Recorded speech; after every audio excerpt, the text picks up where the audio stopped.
4 वर्णों में हिंदू समाज का ढांचा तैयार हुआ है। आज ये अनेक उपजातियों में विभाजित हो चुके हैं। जाति की पवित्रता बनाए रखने के लिए अपनों में ही रोटी बेटी का संबंध बनाकर कायम की जाती है। उन सभी जातियों के इतर अन्य निम्न अछूत जातियां हैं, जिनमें आने वाले लोग पूर्व जन्मों के पाप के कारण सदैव दूसरों की घृणा के लिए अछूत बनाए गए हैं। इसको कैथरीन मेयो द्वारा लिखित मदर इंडिया पुस्तक में वर्णित एक उदाहरण से आपको दिखाती हूँ।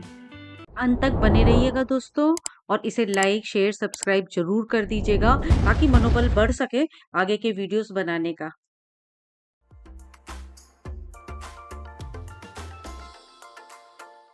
नमस्कार दोस्तों, डॉक्टर मूक नायिका में आप सबका स्वागत है, अभिनंदन है।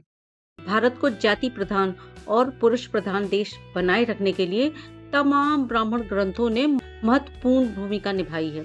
तमाम कानूनी संहिताओं ने अनेक अमानवीय और भेदभावपूर्ण नियम लिखे। एक ही अपराध के जाति के हिसाब से भिन्न भिन्न दंडों का प्रावधान किया। उसका एक उदाहरण आपके सामने पेश है।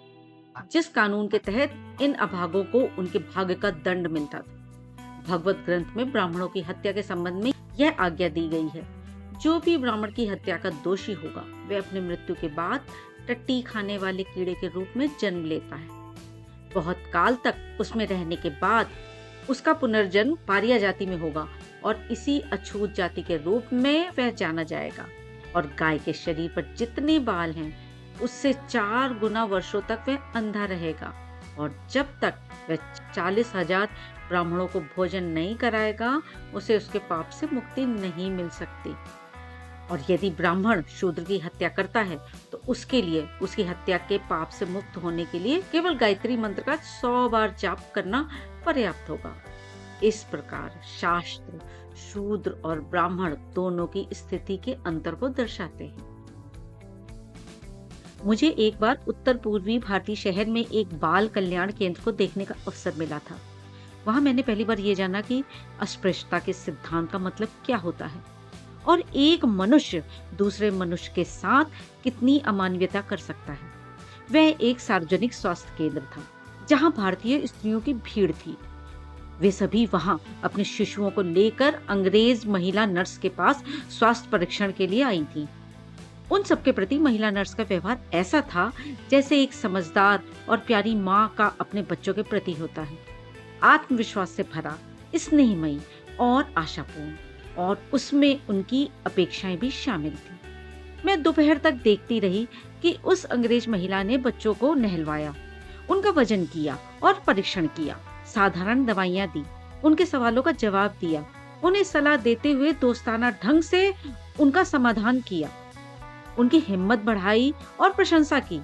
इसी समय मुझे एक साफ चेहरे वाली बुद्धिमान उच्च जाति की स्त्री दिखाई दी। वह सोने चांदी से भारी जेवरों से लदी हुई थी और एक रेशमी दुपट्टा ओढ़े हुए थी। वह अपने बच्चों को दिखाने के लिए फर्श पर बैठ गई।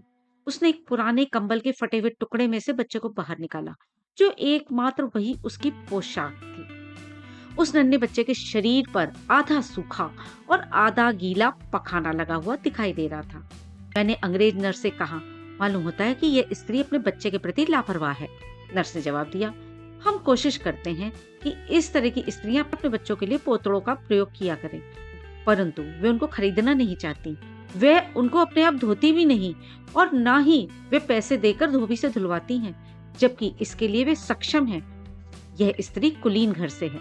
इसका पति सुशिक्षित तकनीशियन है और अच्छा वेतन पाता है। कभी कभी वह इस कंबल को सुखाने के लिए अपने बरामदे में धूप में लटका देती है और सूखने के बाद जो कुछ झड़ता है झाड़ देती है। बस उसका काम खत्म। इसी से पता चलता है कि इस जिले में घरों में बच्चों को डायरिया क्यों फैलता है। ये लोग चीजों को साफ रखने का कोई प्रयास करते ही नहीं। जिस समय वह अंग्रेज नर्स ये बता रही थी, उसी समय दरवाजे से एक आकृति आती दिखाई दी। एक आकर्षक युवती जिसका चेहरा इतना प्यारा कि देखते ही नजरों में समा जाए। वह एक बीमार बच्चा अपने हाथों में लिए हुए थी। वह और आगे बढ़ी, उत्कंठा से मुस्कुराते हुए दरवाजे के पास ही खड़ी रही। नर्स भी उसे देखकर मुस्कुराई। मैंने पूछा, ये अंदर क्यों नहीं आ रही है? नर्स ने जवाब दिया, उसकी हिम्मत नहीं है। यदि उसने हिम्मत की तो ये दूसरी सारी स्त्रियां यहाँ से चली जाएंगी। वह एक अछूत है, बहिष्कृत। वह स्वयं भी भीतर आकर बैठना पाप समझती है। इस तरह की गुलाम मानसिकता बना दी गई थी। मैंने कहा, कम से कम ये देखने में उतनी साफ लगती है जितनी दूसरी स्त्रियां हैं। सिस्टर ने कहा, अछूत उतने ही शालीन और बुद्धिमान हो सकते हैं जितने दूसरे हैं, और यह तो आप देखती हैं कि वे गंदे नहीं हो सकते, किंतु भारत की प्रथा ही ऐसी है। हम इसे बदल नहीं सकते, इसलिए हम भी सिर्फ काम निकालते हैं और जितना हो सकता है हम इनकी मदद करने की कोशिश करते हैं। उस अत्यंत शालीन विनम्र स्त्री ने बाहर खड़े रहकर ही प्रतीक्षा की। वहां उसी तरह की और भी बहुत सारी स्त्रियां खड़ी थीं।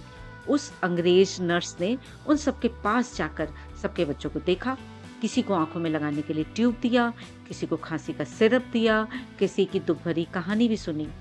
किंतु अछूत स्त्रियां अपने बच्चों को गर्म स्नान कराने के लिए उन्हें अंदर नहीं ला सकती थीं, जिस तरह दूसरी स्त्रियां निसंकोच यह कर रही थीं। वे सिलाई सिखाने की कक्षा में भी नहीं आ सकती थीं, यह देखने के लिए कि जो दूध वे अपने बच्चों को पिला रही थीं, उनसे उनके बच्चे की सेहत सुधर रही है कि नहीं। वे अपने बच्चे को वजन मापने वाली तराजू में भी नहीं लिटा सकती थीं, क्योंकि ऐसा करने से वह टोकरी अपवित्र हो जाएगी। कारण वे सब अपने पिछले जन्म के पापों का दंड भोग रही हैं।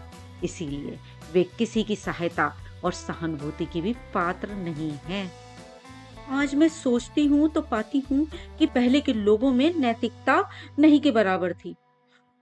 वे सब इस अन्याय और अमानवीय व्यवहार की इतनी अभ्यस्त हो चुकी थी कि उनकी चमड़ी मोटी हो चुकी थी, जिसमें से संवेदना के मूल्यों का प्रवेश पाना नामुमकिन था।